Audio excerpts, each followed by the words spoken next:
Yo! What's up mga pare ko? Welcome back sa aking YouTube channel. Siyempre, alam nyo na, nandito tayo ngayon para manggatas na naman ng video, ng flip top, o kahit ng PSP, o kahit ano pang pwede nating gatasan dito mga boy, ha?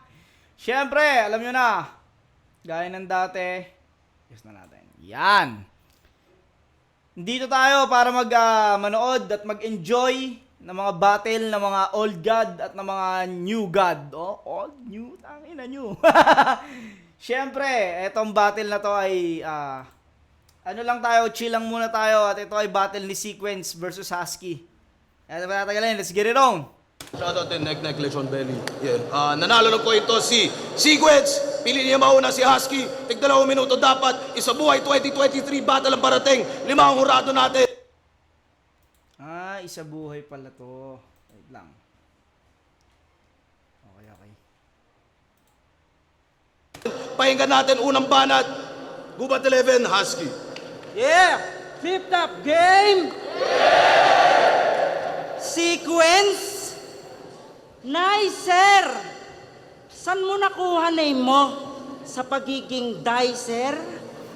Isabuhay yung match up, kaya dapat daw maging wiser.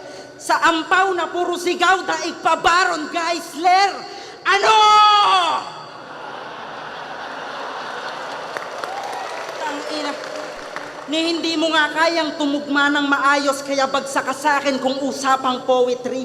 Laging well-rounded to, ay dinadaan lang naman sa delivery. Ikaw lang yung nakilala kung nagtugma ng autumn sa module. Labo talaga. Anong tawag mo doon? Skunk crime. Kasi ang baho ng bira. Panay paawa ka lang naman. Na kesyo hindi pa kilala. Gamit sipag, balang araw, hangaan din nila. Gagawin mo mag-isa, kaya 3GS tinanggihan. Huwag kang ang feeling malawak, gago, hindi ka kawalan. Ang ina, kaya nung hinamon ka ng tipsy, sabi mo di ka pa ready. Katatapos lang sa isang battle, ubos yung draft, so peking witty. Panay kasi kampay nung bartender na hambog, nalasing sa sitwasyon pero yung utak hindi hubog. Di ba mahilig kang mag-ipon ng bars na applicable kahit kanino?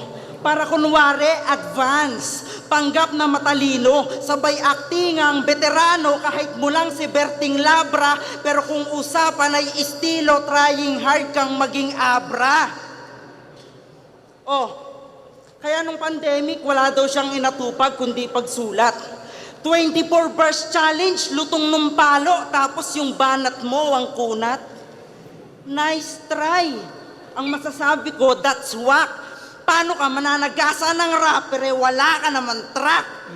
Pangina, kaya anong super rookie? Yung image hindi ko makapture. Ganto yung dapat sinasalvage o kaya tinotorture. Yung picture frame tsaka yung frame up na setup mo kay Deo at Bagsek. Nakaw sa Flip Top Festival nung kay Looney may nagpapik. Kaya nag-click. O magpapanggap pang inos. Oh, pala, nasabi nga ni Looney yun dahil sa picture na frame up ako. Galing nun. Baka paluin kita ng fluorescent. Chance mo sa akin just a little bit, parang 50 cent. Unang banat, Papainit pa lang si Husky rito. Hindi ito yung Husky na inaabangan ko kasi ang Husky na inaabangan ko ay yung talagang comedy talaga, yung talagang tatarantaduhin ka. Pero dito okay lang naman, pero hindi pa to yung Husky. Inaabangan ko, nagpapainit pa si Husky rito. Pakinggan natin yung Sequence. Yo! Kala ko may kakahuli na ako sa gubat. But expectations fucking wrong. Akala ko yung teacher na. Teacher's pet lang na score. Aric's choice, husky voice. Mas trip ko sana yung baritone. Nag-i-expect ako ng God, kaso baliktad, binigay nyo sa akin, dog. God, dog, tamang flip din Sige, ikaw na witty, kaso sa bars cringy. Bars at jokes, sa akin easy. Kayang sumabay sa creeply, kasi mas unpredictable pa ako sa preno ng jeepney. Pero Mas unpredictable pa ako sa preno ng jeepney. Galing nun. Kasi yung mga jeepney driver, putang ina, minsan hindi mo alam kung alam mo, bigla-biglang pumipreno. Alam mo yun, basta nakakita ng pasahero, kahit mali hindi yun sakayan, hindi babaan, puta biglang pipreno yun. Galing nun, unpredictable. Ang preno ng jeepney. Di na siya pang jeepney, pang himpapawid na rin yung way. Husky na sa Cebu, din. Unsay imong plane? Irok plane? Irok game? Dayo ka lang dito, boy, baka maligaw ka lang. Habang ako at home pa rin, parang balikbayan. Kahit sa Cavite man nagawi, wala pa rin na alinlangan. Kabitenyong Bisaya to, kaya patok pa rin sa Kabisayaan. At sa kanilang bayan, Kabitenyong Bisaya, kaya pasok pa rin sa Kabisayaan. Galing nun. kahit sa Cavite man nagawi, wala pa rin na alinlangan. Kabitenyong Bisaya to, kaya patok pa rin sa Kabisayaan. At sa kanilang bayan, may sungay ang Indio. Dito ka mag-angas, talagang may hukay ka, iho. Kahit di ko natawagin, yung mga pinsan ko rito, talagang agaw, buhay ka mismo. Kasi lagay mo dito, delikado, talagang pasong-paso. Apoy na to, siguradong lapnos ka, tol. Kasi alam naman nila na lamang ako sa'yo. Aso ka lang ako, gaaso-aso! Hindi ko alam kung ano yung double meaning nun sa Bisaya. Kung ano pa isang ibig sabihin nun, pero maganda yung rhyming. Alam naman nila na lamang ako sa'yo. Aso ka lang ako, gaaso-aso! Kasi tong aso nyo, totoong pangalan, Jerry Yim. Jerry? Labo.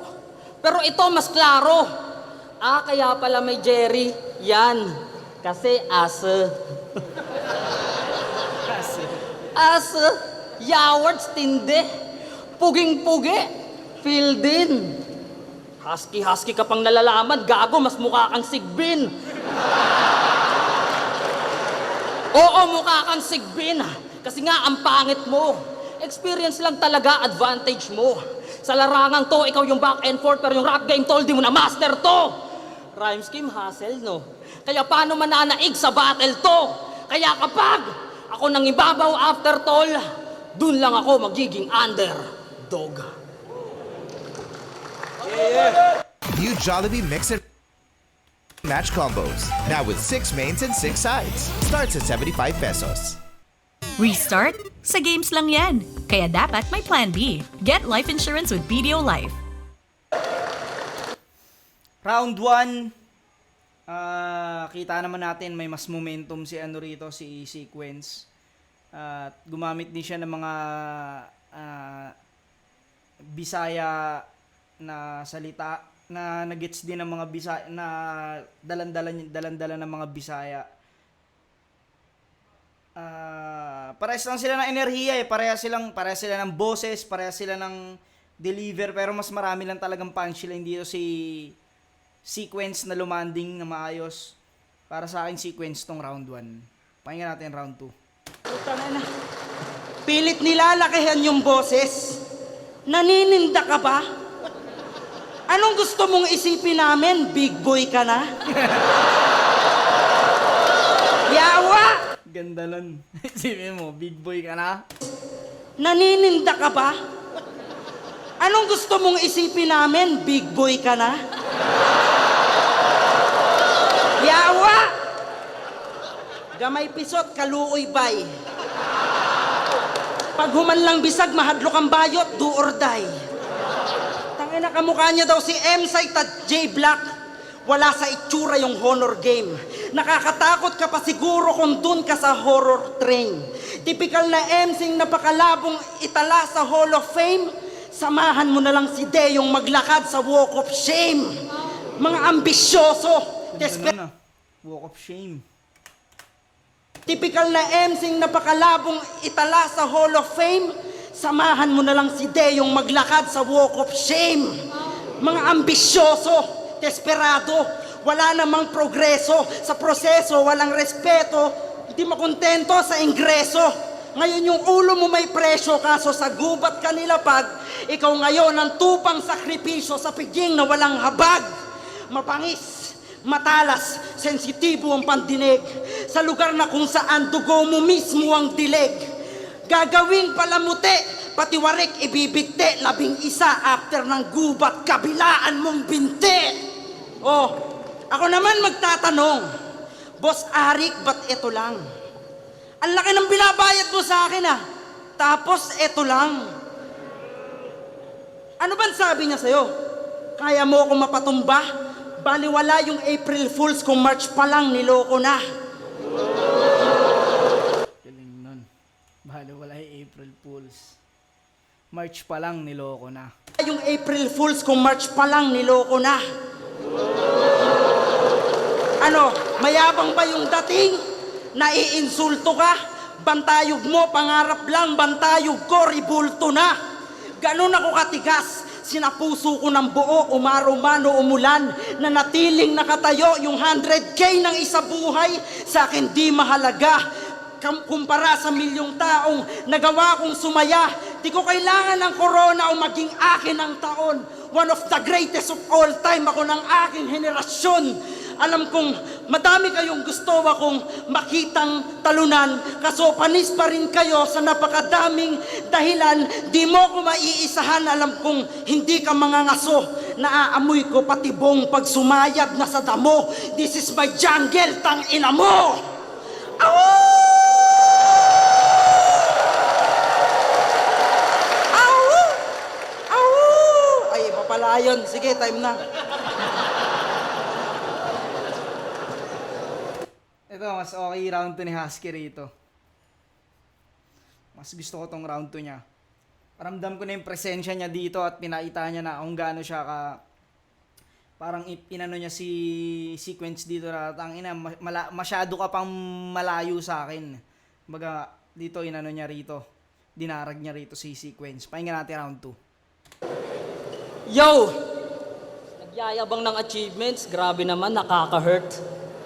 Yung dating naghahanap ng kaplanet, ngayon di na kaya maging down to earth. Tangina na. Yo!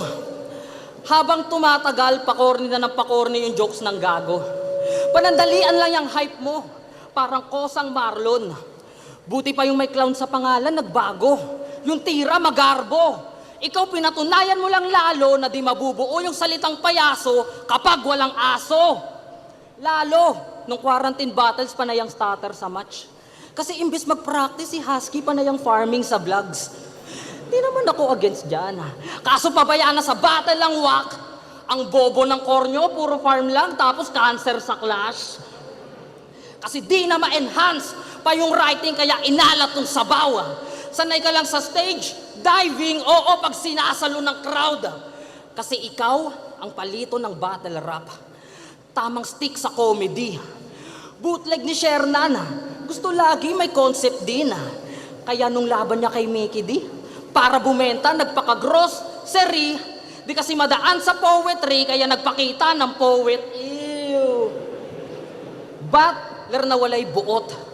Yung self-respect niya nahurot. Anong di ta masuko? Sa rapper nagahubo.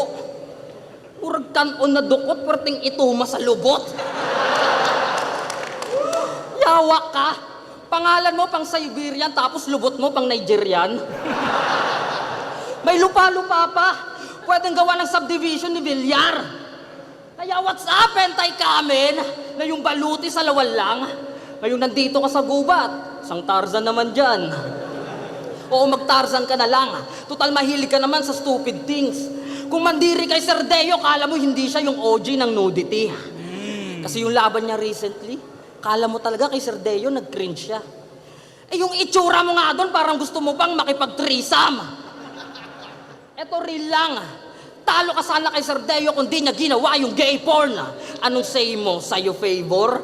Gago! Nakuha mo lang naman yung V nang dahil sa violation.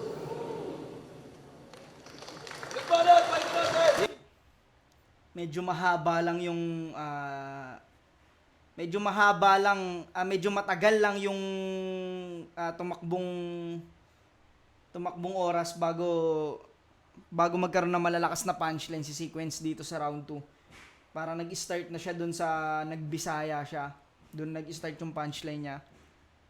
Di katulad kay Husky, round 1 pa lang, nakuha niya na agad yung umpisa pa lang ng round 2 niya, nakuha niya na agad yung momentum. Tapos, nagustuhan ko yung ginawa niya round. Dito sa round 2, kalahati lang ni Sequence yung nagustuhan ko, pero yung bungad niya sa round 2, medyo laylay pa yon. Etong round 2, bigay ko to kay Husky. Pakinggan natin yung round 3. Yeah. Round 3 ka, para sa inyo to. So, kamusta yung buhay artista?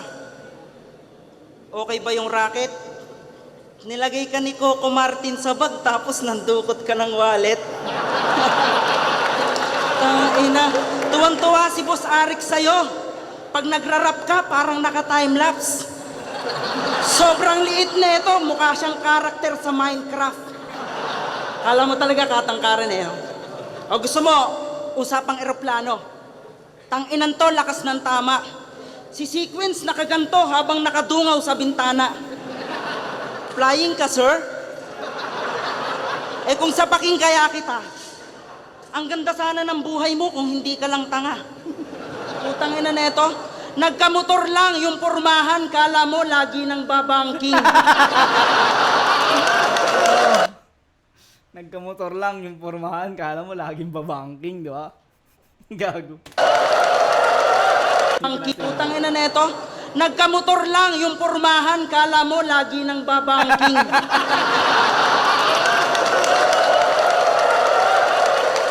Si Unico, inaway pa, sinisingil ka lang sa parking. Bumabatel na, nakagwantes pa. I don't understand. Mananagasa pa ang hayop, di naman abot yung stand. Pero bali... Galing nun. Don't understand. Mananagasa pa ang hayop, di naman abot yung stand. Pero balita ko sa Cavite, may 4 wheels ka na. Yung Honda Click may gulong sa gilid para hindi siya matumba. Makulit ba? May training wheel, no? Yung kinakabit sa likod, yung sa mga bata, pang ano sa likod, pang balanse. Gago. Pero balita ko sa Cavite, may 4 wheels ka na. Yung Honda Click may gulong sa gilid para hindi siya matumba. Makulit ba? Natural. Sinusulit ko lang yung ticket. Di naman solid mga rounds mo, maaabutin niya na parang briquettes. Alam nyo ba sa buhay nito ni Sequence kung ano yung nakakalungkot?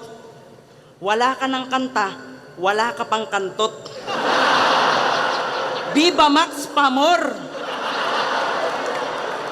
Kaya hirap kang makasulat. Sa isip mo lang pasok pero yung bayo hindi lumapat. Tapos sa TF, nanunuyo pa kundi ba naman hangal. Kahit anong gawin mong ligaw, pag walang value, di mahal. Kasalanan mo to, Boss Arik. O tignan mo, nagre-reklamo na. Ang baba na nga nung kay Akata, kinalahati mo pa. Nakalabas ka lang ng barracks. Kala mo, natagos mo na yung portals. Panay hugot tuloy ng import, hindi binigyan ng importance. Tangina, magkaiba tayo ng panahon at kinamulatan ditong gera ulit. Tutuyo eh. Didikit na. Tangina mo talaga.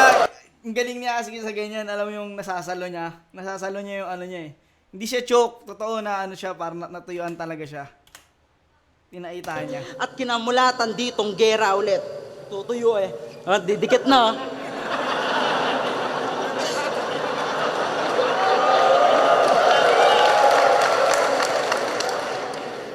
Magkaiba tayo ng panahon at kinamulatan ditong gera. Karangalan at respeto higit sa mauuwi mong pera. Dugo at pawis sa kultura upang di na maetsapwera. Magmano ka na lang, ako'y isa sa minero ng golden era. Sakmal agad, baon sagad, wala ng angil-angil. Yung dating palangite, pinakita ang kanang pangil. Kapela o may beat, walang kwenta tong bugok. Parang puso mong iiwan kung di na tumitibok. Punggok. Taka na, pag-aralan mo na lang yung self-love. Promise, hindi ka ipagpapalit. Hilahin mo yung titi mo, ipasok mo sa puwet.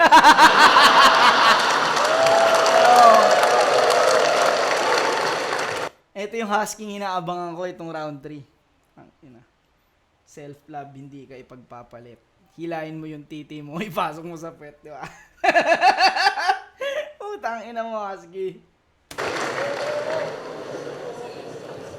Tangina to. Lakas man lait ng punggok. At least ako cute, ikaw mukha kang mamang na udlot. Mamang Ina no, pagkaulo, balikat ka agad.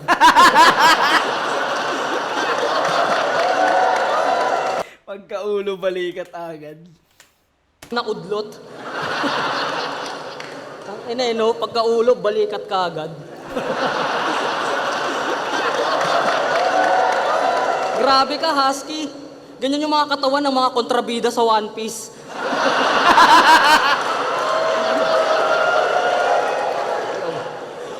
What's up, mga kaplanet? Yan ang intro ni Gunggong. Anong kaplanet? Gago, may sarili kang mundo. Oo, may sarili kang mundo. Kaya nababadtrip sa'yo si Sir Arik. Naalala mo nung ahon 12, niyaya ka ng basketball, papawis. Daming alibay, daming sabi. Minsan na nga lang yung mga MC magka-banding, itong si Husky, nandun sa gilid, tamang vlogging. Kasi puro pera na lang pinapagana. Talagang nagpakilala. Buti pa kami ni Prince Rhyme, kahit balibag tae maglaro, nakikisama.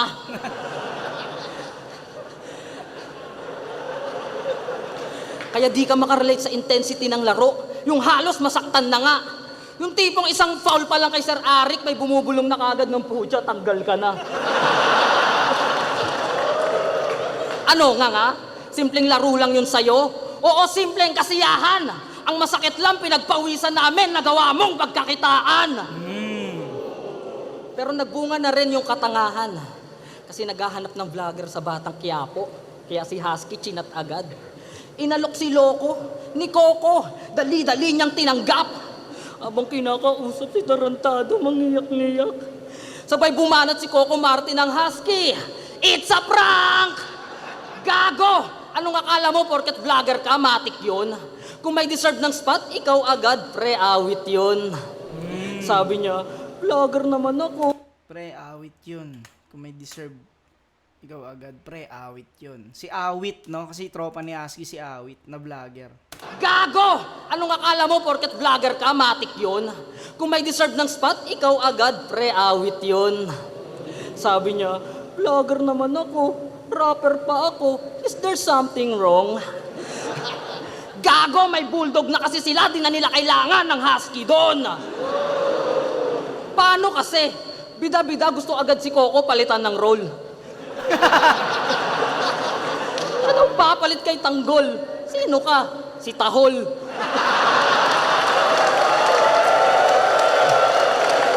Last din ang round 3 ni sequence dito.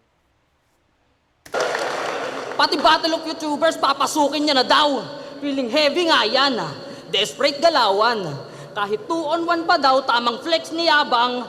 Pero yung hinahamon ng suntukan, si Wamos at Baby Giant.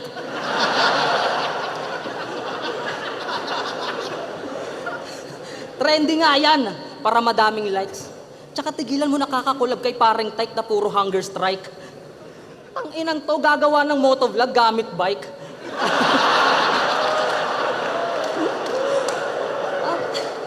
Inan to gagawa ng motovlog gamit bike tapos yung kuha black and white. Kaya yung channel mo, matik ay parang ikaw lang ba di na ma-revive. Round 1 pa lang tinapos ko na to. Line per line, kaya kanina pa dapat ako nag-under.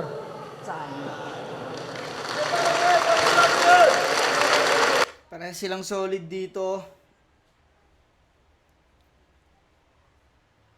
Pares malakas, pares nilang nakakuha yung round 3 pero ang nakita ko lang nasa Blay sa ginawa ni sa binitawan ni Sequence yung It's a Prank.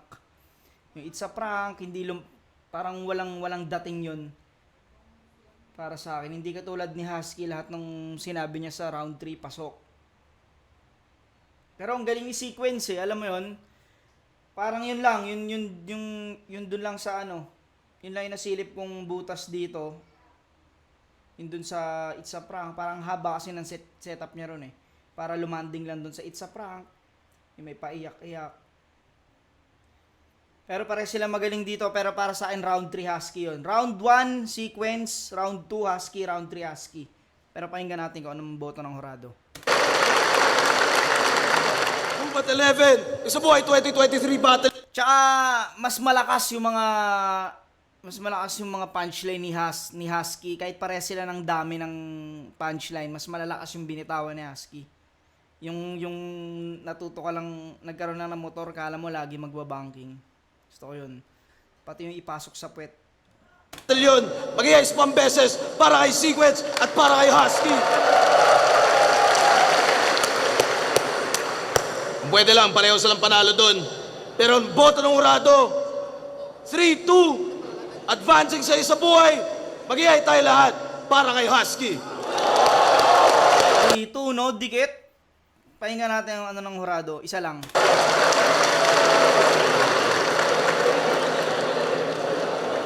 Judges.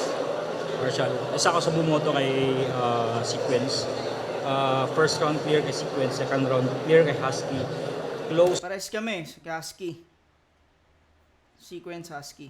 closest na round is yung round 3. Doon ako pinaka nahirapan pero mas natripan ko lang yung ginawa din talaga ni although maganda din talaga yung pasok ni Husky, mas feeling ko lang mas nabuo ni Sequence yung idea tsaka yung direction ng round 3 niya. So Sequence. Isa ako sa bumoto ni Sequence. Okay. Sobrang lupit ng laban, nahirapan niya kami. Pero sa nakita ko, mas maraming reference si Sequence na ginamit bago. Pero yun, may remat naman silang dalawa pareho. Pero yun, Sequence. Yo, what up, Jay Black. Isa ako sa bumoto kay Husky. Yun, round 1. Dikit yun para sa akin, pero para sa akin nakuha ni Sequence yun. Round 2, malinaw na kay Husky yun para sa akin. Yun yung parang pinakamalakas niya na round. Yung round 3 naman yung pinakadikit, doon ako nahirapan. Kasi yung ender ni Sequence para sa akin, mas maganda yung ender niya. Pero tingin ko mas maganda yung entrada at yung gitna ni Husky. Yung delivery din, yung paano niya ini-skip yung lines niya, mas effective para sa akin, mas effective. Kaya binauta ko si Husky, pero congrats pa rin kay Sequence, malakas na battle. Yo, GL nga pala. Binoto ko Husky, first round parang klaro na nakuha ni Sequence sa dami ng suntok. Mas tumatama, tsaka parang warm up pa lang ni Husky. Round 2, mas trip ko yung mga angulo ni Sequence, pero binigay ko kay Husky ng klaro kasi sa tumatamang suntok, yung image niya, tsaka yung enter niya na sobrang solid. Yung round 3, medyo dikit talaga. I think lahat naman para sa kanila dikit, pero binigay ko kay Husky kasi mas siksik siya sa simula, mas malakas yung start niya, although mas malakas yung ender ni Sequence. Talagang dikit lang, pero Husky, binigay ko round 3. Yun, so Husky. Yan, isa ako Ito, sinyo. bumoto kay Husky. Yung round 1, binigay ko kay Sequence. Mas malakas yung material niya doon. Yung round 2, sobrang dikit pero lamang lang ng konti para sa akin si Husky sa round 2. Tapos yung round 3, doon na medyo mahirap. Para sa akin, pinapanood ko, mas marami akong naririnig na punchline kay Sequence. Pero yung mga linya kasi ni Husky, kumbaga, mas nagiging malakas dahil sa presensya niya. Kumbaga parang, pag sinasabi niya, iba yung iba yung dating. Kumbaga, yun. Tapos, pinaka-sayang lang sana kay Sequence. Kumbaga, marami siyang malakas na linya. Kaso parang hindi ka mako-convince dahil sa delivery. Yun, malaking factor din kasi. Kaya, ayun, binoto ko, round 1 kay Sequence, round 2, Husky, tapos round 3, Husky. 2 rounds. Yun. Pero solid, tangina. Sobrang dikit. 3-2. Pero Husky ako para sa akin doon. At yun, hanggang dito na mga pare ko. Hanggang sa muli. Peace out.